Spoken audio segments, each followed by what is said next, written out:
Modern football has evolved in such a way that a football player, regardless of their skill level, needs to be a more well-rounded athlete. With teams now looking to change tactics in order to add a bit to their displays, players are expected to be reliant on more than just their flair or moments of magic. You look at the likes of Cristiano Ronaldo, Lionel Messi and others, and you'd notice that some of the most elite players of today are able to play in multiple roles since they have to work with different managers throughout their respective careers. The game's recent history is littered with examples of quality players who simply failed to meet the requirements of their coaches. Regardless of their talents, these players struggled to influence games largely due to the fact that they just weren't flexible or adaptive enough to provide value to their manager's requirements. A great example of this would be the curious case of Paulo Dybala, one of the most technically gifted players you'd ever see, who's been struggling to replicate his performances for the Argentine national team. The argument is that the Juventus man is a player in a similar mould to Lionel Messi, which is why he cannot play with the Barcelona man for the Albiceleste. Now, if Dybala was able to diversify his skill set, he might become a very productive member of the national side. This is why we're always looking at players who can play multiple roles. Hello everyone and welcome to yet another exciting video on your favourite channel Goalside, where we bring you some amazing content on a daily basis and make sure that staying at home doesn't make you forget about the beautiful game. In today's video, we're going to discuss the career of Paul Pogba and about the France international's ability to play in multiple roles. We're going to talk about how he used to be as an academy player at Manchester United before he left for Juventus and where he would become one of the most influential attacking midfielders in the game.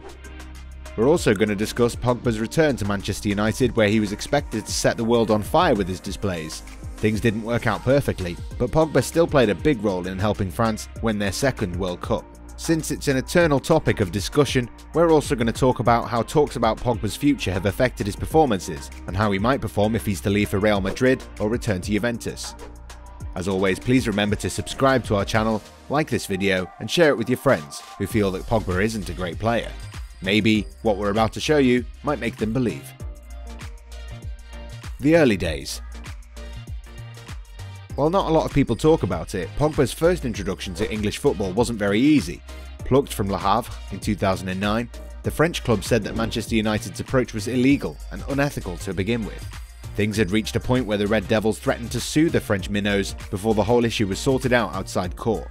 Back on the field, Pogba was showcasing his talents and letting everyone know why he was so special. The young midfielder was putting in dominant displays on a regular basis, and it was the FA Youth Cup that showed just how good this midfielder would be in years to come. However, there was another issue brewing quietly. The player's agent, Mino Raiola, was holding all the cards and holding United for ransom. With his client's contract set to expire, Raiola put forth demands that Sir Alex Ferguson would not bow down to. The player would eventually run down his contract and sign for Juventus, where he was guaranteed game time and a very lucrative contract to go by with. United's loss was clearly Juventus' gain, as the old lady would go on to start yet another era of dominance filled with countless titles. Pogba made his debut for Juventus in a Serie A game against Chievo, and it was against Napoli where he scored his first goal. In just a few weeks, Pogba would have analysts raving about this young midfielder's performances. So much was the excitement around Pogba that some of the most prestigious European outlets, such as La Gazzetta dello Sport and The Guardian, named him as one of the 10 most promising players in Europe. It's not easy to impress a legendary player such as Zinedine Zidane, but the former midfielder could not help but praise Pogba's ability to boss the midfield while making regular forays further up the pitch.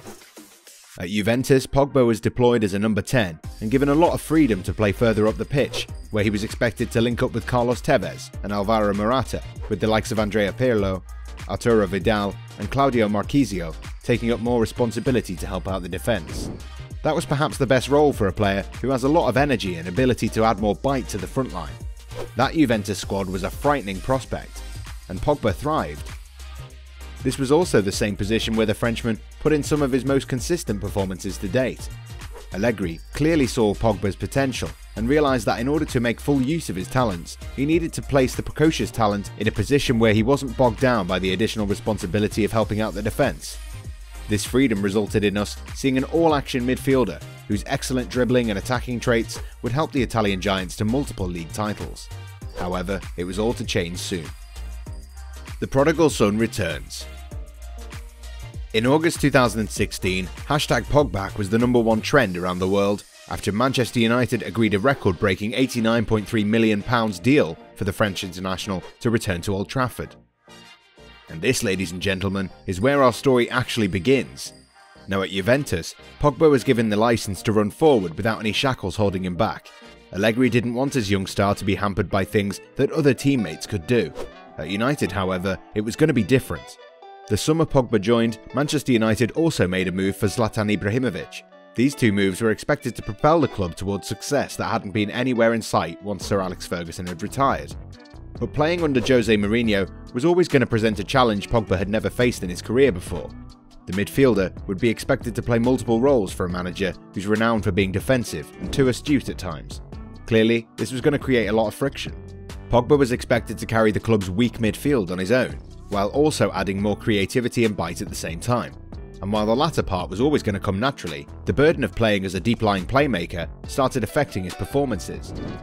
From being known as an attacking midfielder who could score goals on a regular basis, Pogba became a player who ended up spending most of his time helping out a leaky defence, while pushing himself further up the pitch when the opportunity arose. This wasn't the sort of role Pogba had ever been asked to play, and after initially struggling to stamp his authority in games, the Frenchman slowly started showing the sort of adaptability that was slowly becoming a part of the modern game. Sadly though, consistency was never going to happen overnight, and as Pogba struggled to deal with a leaky defence and ordinary midfielders around him, Mourinho took a rather bold and churlish step by relegating him to the bench. Under the Portuguese tactician, Pogba was usually paired alongside Marouane Fellaini at the base of the midfield, with the likes of Jesse Lingard and Henrik Mkhitaryan expected to create chances for the likes of Wayne Rooney and Zlatan Ibrahimovic. Clearly that wasn't the most comfortable role, and as a consequence, a midfielder whose first instinct was to attack was left to play as a deep-lying playmaker who could now only rely on his vision to get the job done. While the circumstances weren't exactly ideal, Pogba did manage to make the most out of it and continued supplying assists, scoring the odd goal and creating a lot of crucial moves. Imagine how different things could have been had the Frenchman been allowed the sort of creative freedom that makes him such an exciting talent to watch. Even though many football pundits say that Pogba hasn't convinced at Manchester United, a look into his stats tells the story of a man who is still doing well despite being thrust into a role he isn't a big fan of. In the 17-18 season, Pogba had 6 goals and 12 assists in all competitions. During the 18-19 season, Pogba scored 16 goals and had 11 assists to his name. The two aforementioned stats clearly show that even though he was ordered not to play with the freedom he was given in Italy, Pogba continued chipping in for his team's cause. This is a very straightforward case of a player who evolved because circumstances forced him to do so. Can you guys name Paul Pogba's brothers who play for the Guinean national side? Answer this and you might win a $100 Amazon gift card. Make sure that you write your answers in the comments section. Ole's at the wheel. The arrival of Ole Gunnar Solskjaer has had a huge impact on Pogba's form. Even though the player and his agent are not the most favourite flavour in Manchester these days, it is clear that the Norwegian tactician could be on the verge of unlocking Pogba's potential and unleashing one of the most dynamic midfielders the world has ever seen.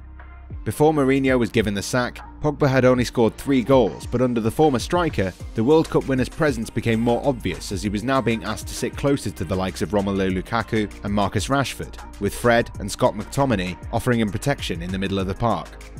The road to evolution continues. The arrival of Bruno Fernandes in the January transfer window has been the main turning point for Manchester United. The Red Devils, before the season was halted due to the emergence of coronavirus, are scoring goals for fun and playing with the sort of swagger that's reminiscent of the Fergie days.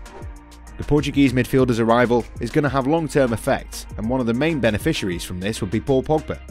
Fernandes has already stated his desire to play with Pogba, and these two playing together is a mouth-watering prospect to say the least.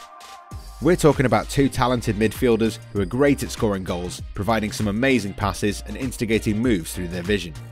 Just for a second, it being higher up the field, with the likes of Scott McTominay and Fred providing defence the cover it needs.